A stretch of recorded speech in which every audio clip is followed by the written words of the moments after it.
James Baldwin was a renowned American novelist, essayist, and playwright of the 20th century.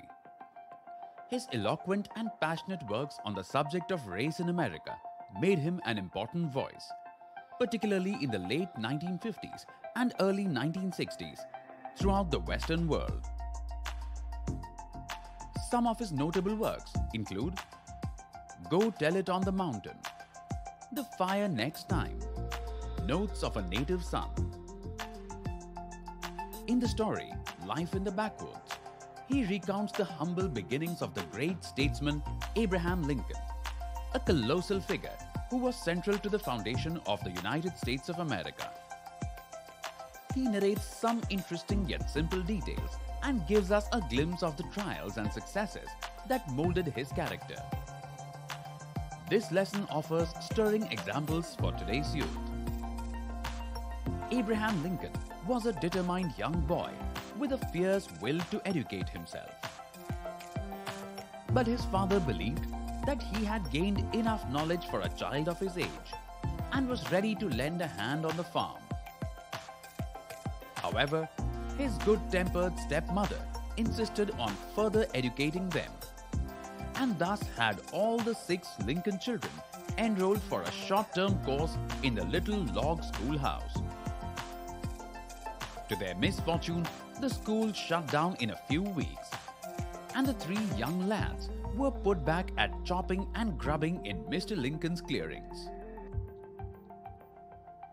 The well-disposed fellows entertained themselves with pranks, humorous stories, and jokes to beat the blues and boredom.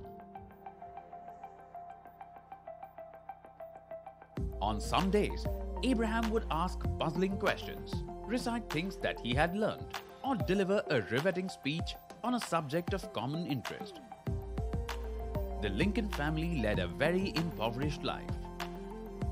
Abraham would wear a raccoon or squirrel hide cap on his head. He wore buckskin breeches instead of cotton pants, the legs of which were several inches short.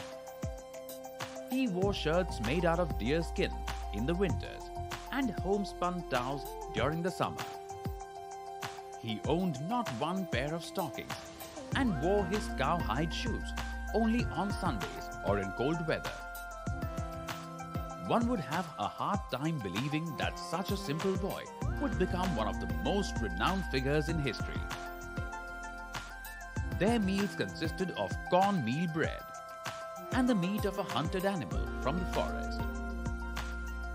The condition of the kitchen was no better than Abraham's clothes.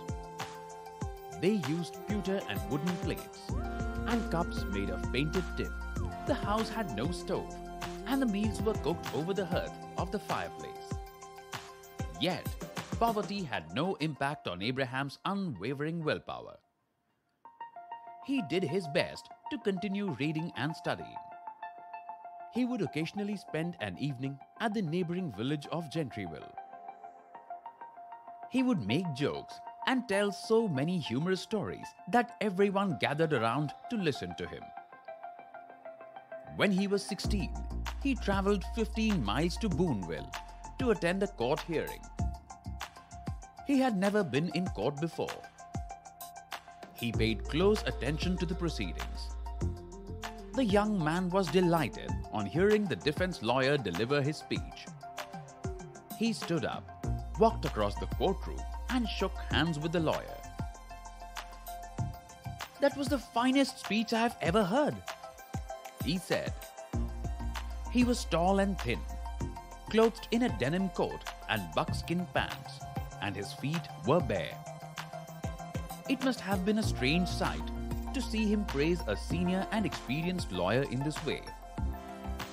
From that point onwards, he seemed to have just one goal in mind. He aspired to become a lawyer and deliver powerful speeches in court.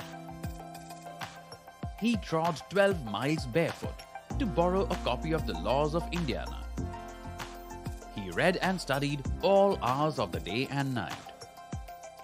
"Someday, I shall be President of the United States," he told a group of youthful pals.